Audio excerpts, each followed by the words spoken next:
अस्सलामुअलैकुम, welcome back to another video. कैसे हैं आप लोग? उम्मीद करती हूँ आप लोग सब खैरियत होंगे। आज की रेसिपी बहुत ज़्यादा मज़ेदार होने वाली है। जो मैं आपके साथ शेयर कर रही हूँ वो है रसमलाई।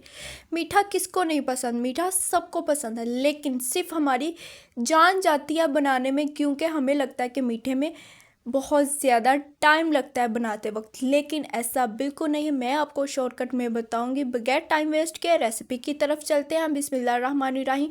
ये सामने जो आपको इंग्रेडिएंट्स नज़र आ रहे हैं, ये रसमलाई के लिए बहुत ज़रूरी है, जो हमने इस्तेमाल करने हैं। चलें जी, बढ़ते हैं। यहाँ मैंने लिया है 1 लीटर दूध। आप पैकेट का भी ले सकते हैं, आप खुला भी ले सकते हैं, इसका कोई मसला नहीं है। आप जो भी दूध घर में इस्तेमाल करते हैं आप वो भी ले सकते हैं, ठीक है जी। इसके बाद मीडियम फ्लेम में आपने इसको पकाना है।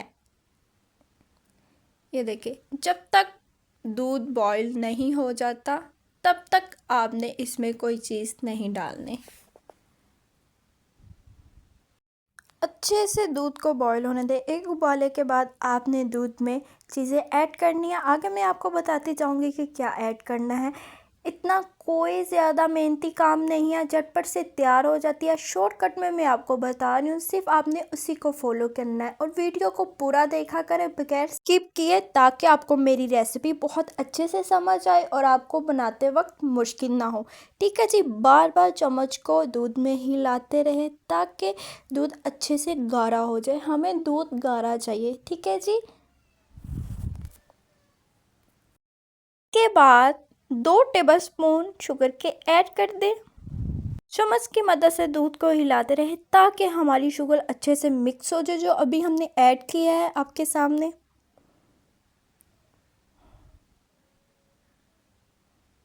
जब आपने शुगर को ऐड करना है तो साथ ही आपने दूसरे इंग्रेडिएंट्स नहीं डाल देने। ऐसा नहीं करना। जब आप शुगर को ऐड करेंगे तो थोड़ी देर तक उसको पकाते रहें दूध को, ताकि हमारी शुगर अच्छे से मिक्स हो जाए। उसके बाद आपने चीज़ें ऐड करनी है।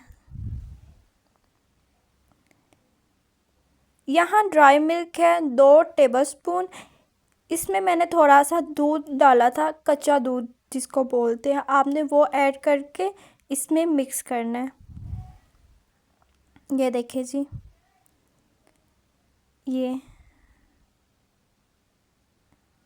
ये मैंने ऐड कर दिया। जब तक हमारा दूध गाढ़ा होता है तब तक हम अपना दूसरा काम कर लेते हैं। मैंने एक बोल लिया है, ठीक है। यहाँ मैंने 2 पैकेट लिए थे रसमलाई के, लजीज़ा के।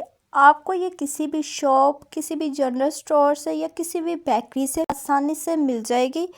आप किसी भी ब्रांड का यूज़ कर सकते हैं, ज़रूरी नहीं जो मैंने आपको बताया आपने वही यूज़ करना है, लेकिन मैं अक्सर इसी का बनाती हूँ। ये बहुत ज़्यादा डिलीशियस और बहुत ज़्यादा टेस्टी बनता है, ठीक है जी। इसके बाद एक एग लें और पाउडर में ऐड कर दें।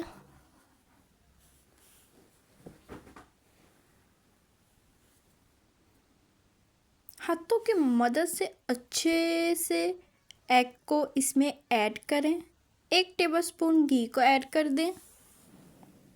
फिर देन आपने अच्छे से ऐड करना है हाथों की मदद से।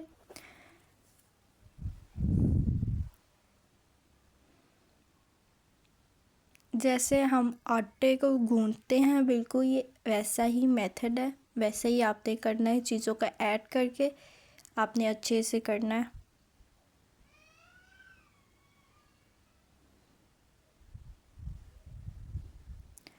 करते जाएं। ये देखिए जी, ऑलमोस्ट कंप्लीट हो चुका है। इसके बाद आपने अपने हाथों की मदद से छोटी छोटी बॉल्स बना लेनी है। मैंने इधर राउंड शेप दिया, आप किसी भी शेप का बना सकते हैं, लेकिन एक बात का आपने ख़ास ख्याल रखना है कि आपने बहुत ज़्यादा छोटे साइज़ में बनाना है, क्योंकि जब हम इसको दूध में ऐड करेंगे तो ये फूल जाएंगे। इसलिए अगर आप बड़े साइज़ का बनाएंगे तो ये एक्स्ट्रा बड़े साइज़ का बन जाएगा। इस बात का आपने ख़ास ख्याल रखना है। आपने बहुत छोटे साइज़ के बनाने हैं, ठीक है जी। ये देखिए जी, यहाँ मैंने लॉन्ग शेप के भी बनाए हुए हैं। अगर आपको किसी भी शेप का चाहिए तो आप बना सकते हैं, ये आपकी चॉइस है, ठीक है जी। लेकिन बनाने से पहले हाथों का अच्छे से ऑयल लगा लें ताकि अच्छे से शेप आ सके, क्योंकि ऑयल जब आप हाथों को लगाते हैं तो आपके हाथों के साथ जुड़ता नहीं है। दूध की तरफ आते हैं। ये देखिए जी, चम्मच की मदद से इसको गाढ़ा करते जाएं, लेकिन आपने मीडियम फ्लेम में करना है। तेज़ आंच पे नहीं रखना, ना कम आंच पे, मीडियम आंच होनी चाहिए आपकी।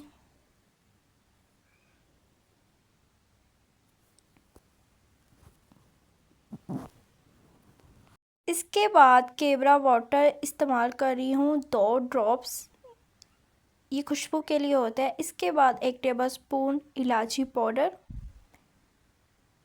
अब कवर करके कुछ देर के लिए दूध को छोड़ दें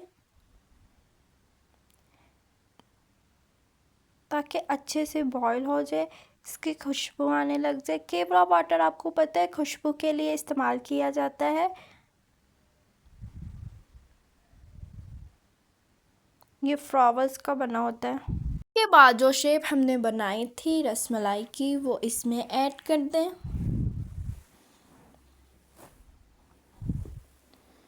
बारी बारी इनको ऐड करते जाएं।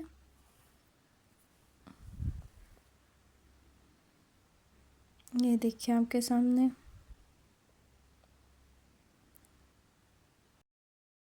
आपके पास जो भी ड्राई फ्रूट्स है आपने वो ऐड कर देने। यहाँ मैंने पिस्ता बादाम को बारीक बारीक कट करके ऐड कर दिया है दूध में। ये देखिए जी।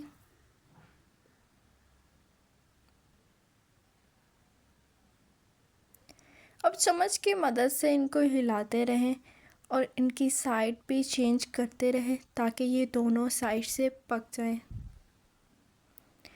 अभी आपको छोटे नज़र आ रहे हैं, लेकिन अभी आप देखेंगे कि ये साथ साथ फूलते जाएंगे और भरे हो जाएंगे। इसलिए मैंने आपको कहा था कि आपने छोटे साइज़ पे बनाने हैं, क्योंकि ये दूध में जाके फूल जाएंगे। अगर आप बड़े साइज़ के बनाते तो एक्स्ट्रा साइज़ में बन जाता और देखने में भी बिल्कुल अच्छा ना लगता और खाने में तो बिल्कुल भी अच्छा ना लगता। क्योंकि हमें रेस्टोरेंट वाली वाइब्स चाहिए, रेस्टोरेंट वाली रसमलाई चाहिए, तो हमें इस बात का ख्याल रखना चाहिए कि इसका साइज़ कितना है। ज़्यादा एक्स्ट्रा तो नहीं है, ज़्यादा छोटा तो नहीं है, मीडियम साइज़ आपने रखना है, ठीक है जी, दरमियाना साइज़, क्योंकि अच्छे लगेगी। ये देखिए जी आपके सामने अब फूलते जा रहे हैं ना। चम्मच की मदद से इसको हिलाते रहें ताकि ये अच्छे से पक जाए। ये देखिए, इनकी साइड भी चेंज करते जाएं। अब कवर करके कुछ देर के लिए छोड़ दें। ये लें जी, ऑलमोस्ट हमारी रसमलाई तैयार है। सिर्फ 1 मिनट के लिए रखें, इसके बाद इसको उतार लें। ये है इसकी फाइनल लुक। उम्मीद करती हूँ आप लोगों को बहुत ज़्यादा पसंद आया होगा। हमारे चैनल को सब्सक्राइब करना मत भूलिएगा और इसके ऊपर पिस्ता बादाम डालिए मत भूलिएगा, क्योंकि हमने तारीफ़ भी तो सुननी है। इंशाल्लाह ये रेसिपी आप ट्राई करेंगे तो बहुत ज़्यादा डिलीशियस और बहुत ज़्यादा यमी बनेगी। और बेल आइकॉन के बटन को प्रेस करिएगा ताकि आपको नई आने वाली वीडियो आसानी से मिल सके। खुदा हाफिज़।